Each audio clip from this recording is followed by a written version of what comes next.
मेरी माँ जब पैदा हुई थी तब उनके पूरे शरीर पर सफेद फर था। वह फर इतनी तेजी से बढ़ा कि पूरा कमरा भर गया। गांव वाले डर गए और उन्हें राक्षस कहने लगे। मेरे नाना के पास कोई और रास्ता नहीं था, इसलिए उन्होंने माँ को पीली नदी के किनारे छोड़ दिया। किस्मत से उसी समय ड्रैगन किंग वहां से गुजर रहा था।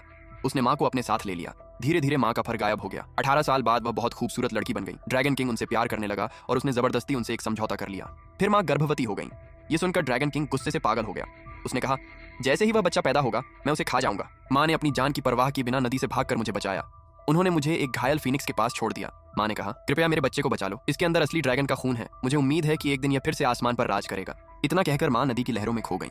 वह घायल फीनिक्स सफेद कपड़ों वाली एक औरत में बदल गई। उसका नाम युनसू था। वह मेरी गुरु बन गई। वह मुझे अपने मंदिर ले गई। फिर उसने सबको बता दिया कि मैं एक असली ड्रैगन का बेटा हूँ। लेकिन उसने एक नियम रखा, सिर्फ वही लड़की मेरे पास आ सकती थी जो शुद्ध यिन शक्ति के साथ पैदा हुई हो। जो भी मेरे करीब आएगा उसकी किस्मत पूरी तरह बदल जाएगी। ये खबर पूरे शहर में फैल गई। लोग अपनी बेटियों को लेकर आने लगे। मेरी गुरु ने एक जादुई दीवार बना दी। बारिश की एक बूंद भी भीड़ पर नहीं गिरी। फिर उन्होंने सबकी किस्मत देखी और 18 ऐसी लड़कियां चुनी जिनके पास शुद्ध यिन शक्ति थी। उनकी शक्ति मेरी ड्रैगन ताकत को संतुलित कर सकती थी। मेरी ड्रैगन शक्ति की मदद से गुरु ने उन 18 लड़कियों को मेरे साथ खून के रिश्ते वाले बंधन में बांध दिया। उस रात उन सभी लड़कियों ने मेरी रक्षा की। रात को जोरदार बिजली चमकी। नदी में बड़ी बड़ी लहरें उठी।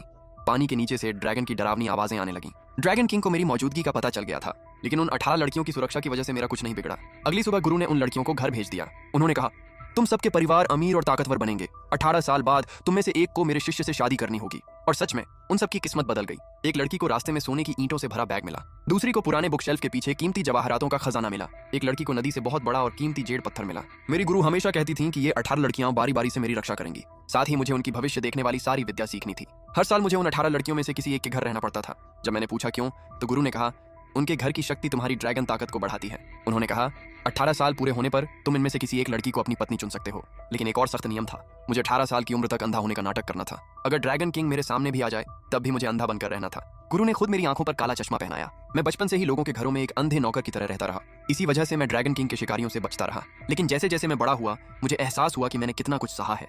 लोग मुझे नीचा दिखाते थे। मैं दूसरों का बचा हुआ खाना खाता था। जब मैं 9 साल का था तब मैं 9वीं लड़की के घर रहा। वह जानबूझकर मेरे पैरों पर ठंडा पानी डालती थी ताकि मैं फिसल कर गिर जाऊं। वह मेरी छड़ी छिपा देती और मुझे ठोकर खाते देखकर हंसती थी।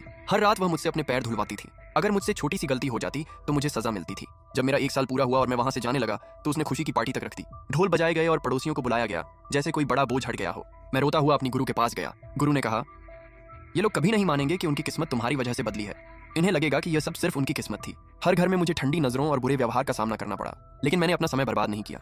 मैंने गुरु की सिखाई हुई हर कला सीख ली। मेरी आंखें लोगों की किस्मत तक देख सकती थीं, फिर भी मुझे अंधा होने का नाटक करना पड़ता था। गुरु ने मुझे किसी की किस्मत देखने से भी मना कर रखा था ताकि मेरी ड्रैगन शक्ति बाहर ना आए। और देखते ही देखते मैं 18 साल का होने वाला था। मैं उन 18 घरों में अपना समय पूरा कर चुका था। अब मैं आखिरी लड़की के घर था। उसका नाम था लेन मुशियो। वह एक बहुत बड़ी अंतरराष्ट्रीय कंपनी के मालिक की बेटी थी।